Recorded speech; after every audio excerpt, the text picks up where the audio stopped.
कराची का हल्का NA 245 ये सीट खाली हुई थी मरहूम डॉक्टर आमिर लियाकत हुसैन साहब के इंतकाल की वजह से, और हमने 2018 के बाद से बड़ा शोर सुना कि जी ये मैंडेट हमारा छीना गया। MQM हो, पीपल्स पार्टी या PDM में अब जितनी जमातें शामिल हैं सब कहती थी कि ये तहरीक इंसाफ को जितवाया गया है। आज वो सब जमातें और उनके अलावा दीगर जमातें वो भी इकट्ठी हो गई, 13 जमातें, और सब मिलकर हार गई तहरीक इंसाफ के एक कैंडिडेट से। अब नूर आरफीन ये किस तरह से हो गया? मैं सुन रहा था आमिर खान साहब फरमा रहे थे कि ये बस एक फ़ज़ा वक्ती है, ये ऐसी बन गई है, ये ज़्यादा अरसा नहीं चलेगी, बस ये एक ही सीट का मामला था। आने वाले दिनों में बहुत ये ज़बरदस्त PDM और ये सारा इत्तेहाद, और आप तो खुद बता रहे थे कि पीपल्स पार्टी ने कुछ काम भी शुरू कर दिए थे, कुछ सड़कें वगैरह ये वो नज़र आने लग गए थे, कुछ इंतजाम। अच्छा, आप मेरी तो मानते नहीं हैं। आमिर खान साहब अगर आपकी सुन लें, आपका फ़ोन उठा लें तो उनसे कहिए एक दफ़ा मेरे साथ प्रोग्राम में बैठ जाएं, मैं बड़ा मशकूर हूँगा। क्योंकि MQM वाले तो मुझे देखते ही ऐसे रास्ता बदल लेते हैं जैसे अब मैं कुछ कहना नहीं चाह रहा। बहरहाल MQM के साथ वही हुआ है जिसके लिए फ़ज़ा बन चुकी थी, जिसकी पेशन गोई मैं शुरू से करता चला आ रहा था कि जूते पड़ने के दिन आ गए हैं। अल्लाह ने चाहा तो इंशाअल्लाह बहुत जल्द किसी ट्रांसमिशन में नहीं तो किसी आरफीन नामे में बताएंगे कि किस तरह से लोगों ने जूतेबाजी की। बहरहाल MQM का जो वो थे मोईद अनवर, जिन्होंने टाउन चेयरमैन बन करके खासा नाम तो नहीं अलबत्ता खासा माल कमाने की सआदत हासिल की थी, और वो भी अपनी बहादुराबाद टोले के लिए, उनको नामजद किया गया था। PDM उनकी सपोर्ट पर खड़ी थी कि चढ़ जा बच्चा सूली पे, लेकिन बच्चा सूली पे चढ़ ना पाया। महमूद मौलवी साहब तहरीक इंसाफ के उसके मुकाबले में उनके साथ थे। महमूद मौलवी साहब को 29,475 वोट पड़े हैं और मोईद अनवर के नसीब में 13,193।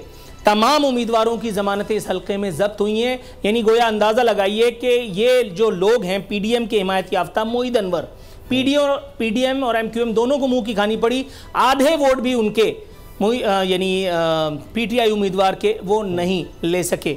आमिर लियाकत साहब के बाद गो के ट्रेडिशनली एक यही जहन बना हुआ था कि शायद इस सीट पर तहरीक इंसाफ ही ये मार्का मार पाएगी, लेकिन बहरहाल मुत्तहदा ने जिस तरह से फ़ज़ा बनाई थी कि ये सीट हमारी है और हम इसको हासिल करेंगे, उसका नतीजा भी आपने देख लिया। वोटर्स टर्नआउट 11.7 से ज़्यादा नहीं बढ़ सका। पूरे दिन में गहमा गहमी इतवार के बावजूद भी वो नज़र नहीं आई जिसकी तवक्को की जा रही थी। सिक्योरिटी के सख्त इंतजाम थे, इसलिए ज़ाहिर मुत्तहदा वाले इसलिए भी अपना काम ना दिखा सके, और जब तक धांधली ना हो तब तक मुत्तहदा या पीपल्स पार्टी जीतेंगे कैसे? फेयर एंड फ्री इलेक्शन अगर हो गया तो फिर मुत्तहदा कहाँ जाएगी? मुत्तहदा वहीं गई जहाँ आपने देखा। इस वक्त सूरत हाल ये कि दो खबरें आपके सामने शेयर करूंगा। कवरेज करने वाले सहाफ़ियों से मुत्तहदा की बदतमीजी। इन सहाफ़ियों का जुर्म क्या था? एक सहाफ़ी ने सोल्जर बाजार पे इनका जो खाली पड़ा हुआ कैंप था उसका हश्र जो है वो दिखाने की कोशिश की थी। एक सहाफ़ी का इन्होंने फुटेज जो है वो डिलीट करने के लिए, फुटेज इरेज करने के लिए उसका मोबाइल छीन करके और ज़मीन पे पटक करके और तोड़ दिया। जाहिर है कि अब वो दौर तो है नहीं कि लोगों को पकड़ पकड़ के मारें या यूनिट और सेक्टर ऑफिसर्स में ले जा करके उनको चीरा लगाएं, उनके सीने पे MQM लिखें, GA अल्ताफ़ हुसैन लिखें। इसलिए अब यहीं तक बात रही, इससे ज़्यादा बात आगे बढ़ नहीं पाई। पोलिंग स्टेशन नंबर 143 पर PTI और मुत्तहदा कारकुनों में तल्ख कलामी भी हुई। यहाँ बाकायदा इल्ज़ाम भी लगाया, मुझे नहीं पता कि इसमें कितनी हकीकत है। फिरदौस शमीम नकवी साहब जब वहाँ पहुँचे किसी एक पोलिंग बूथ पर, तो वहाँ लोगों ने उनको घेर करके और उनकी नज़र जो है वो ठीक ठाक उतारी। फारूक सत्तार साहब भी कोई चमत्कार दिखाने के काबिल ना रह सके। फारूक सत्तार को MQM ने पेशकश की थी कि आप हमारी हिमायत से लड़ लें। बड़ा धमा चौकड़ी इस हवाले से मची थी। फारूक सत्तार को बाकायदा अश्योरेंसेस वगैरह भी दी गई थी, लेकिन फारूक सत्तार के अरमान बड़े थे। फारूक सत्तार भी कोई ख़ास कमाल ना दिखा सके। महाजिर कौमी मूवमेंट का उम्मीदवार भी कोई ख़ास कमाल ना दिखा सका। तहरीक लब्बैक के मोहम्मद अहमद रज़ा ने 9,836 वोट लिए। PSP इतने ज़्यादा लिफ्ट नहीं मिली। PSP के हफीज़ुद्दीन को भी उनको महज 1,074 वोट मिले। PSP का भी अभी तक कराची की सियासत में वो रोल जिसकी प्रेडिक्शन अनीस कायम खानी और मुस्तफ़ा कमाल साहिबान करते दिखाई देते हैं, अब तक वो नज़र नहीं आई है। और महाजिर कौमी मूवमेंट की अगर हम बात करें तो आफाक अहमद साहब की क़यादत में महाजिर कौमी मूवमेंट का एक भी उम्मीदवार अभी तक अवाम की दादरसी के लिए या अवाम के दुखों की पर मरहम रखने के लिए, उनके जख्मों की तलाफी के लिए मुझे बताएं असेंबली का मुंह नहीं। ये बताएं कि क्या वजह है कि महमूद मौलवी साहब तहरीक इंसाफ के उम्मीदवार यहाँ से फतहयाब होते हैं, लेकिन पता है आवाम को कि उन्होंने असेंबली में जाना नहीं है, इस्तीफ़ा दे देना है। अभी भी इमरान खान साहब ने ये पार्लिमानी पार्टी का इजलास बुलाया कि हम नहीं जाएंगे। लोग उसके बावजूद इतनी बड़ी तादाद में इतने फर्क के साथ उनको वोट दे रहे हैं। पाकिस्तान पीपल्स पार्टी MQM, यानी आज तो दोनों साथ है, जिनका कहा जाता है मैंडेट सबसे ज्यादा कराची में, फिर मौलाना फजलुर रहमान साहब बहुत बड़े बड़े जलसे करते हैं कराची में। अवामी नेशनल पार्टी का एक दौर में बड़ा यहाँ पर वोट बैंक होता था। नून लीग का भी शहबाज शरीफ साहब कराची से लड़ते रहे हैं इलेक्शन। तो ये हुआ क्या है, लोग इतना ज्यादा इनसे नाला हैं? ये आपको लगता है वक्ती है, ये सिर्फ सैलाब की वजह से, बारिशों की वजह से ये हो गया है? कराची के हालात इस तरह थे, सड़कों पर बुरा हाल, गंदगी।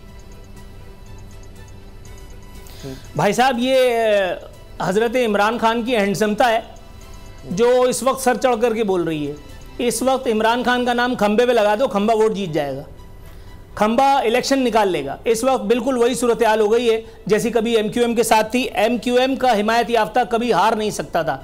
इस वक्त इमरान खान ने जो फ़ज़ा बना रखी है, इमरान खान ने जिस तरह से सोशल मीडिया इनकलाब के ज़रिए से जहन साजी की है, इमरान खान का बयानिया जिस तरह से लोग बाय कर रहे हैं, उस तरह से पूरी PDM उनको शिकस्त देने में नाकाम नज़र आती है। और यही एक वजह है, लोगों को अब लगता है कि शहर में किसी ने का मतलब किसी ने, इवन इंक्लूडिंग तहरीक इंसाफ ने भी जमा जो है ना खर्च का काम करने की कोशिश की है, लेकिन उन गुनाहों की तलाफी जो उस दौर में हजरत इमरान खान सरकार या उनके 14 MNAs ने की, अब इमरान खान साहब की वो हैंडसमता उसकी तलाफी कर रही है। अब लोगों की नज़र में इमरान खान उनका मसीहा है। अब लोगों की नज़र में इमरान खान किसी भी चीज़ के लिए वोट मांगेगा, वो उसको वोट देंगे। और रह गई पीपल्स पार्टी, यार कोई खुदा का खौफ करो, पीपल्स पार्टी को कराची में कैसे वोट मिलते? पीपल्स पार्टी कराची दुश्मनी के लिए जानी जाती है। पीपल्स पार्टी का एक बहुत बड़ा नाम, मैं नाम नहीं लेना चाहता, लेकिन मेरे सामने बैठ करके एक अहम महफिल में बैठ करके खुदाए वाहिद की कसम उन्होंने कहा कि जिंदगी में मरते मर जाओगे, पीपल्स पार्टी से कुछ नहीं पाओगे, इसलिए कि पीपल्स पार्टी को तुम लोग वोट नहीं देते। मैं हूं जैस्मीन मंजूर और आप मुझे देखेंगे सिर्फ बोल पर।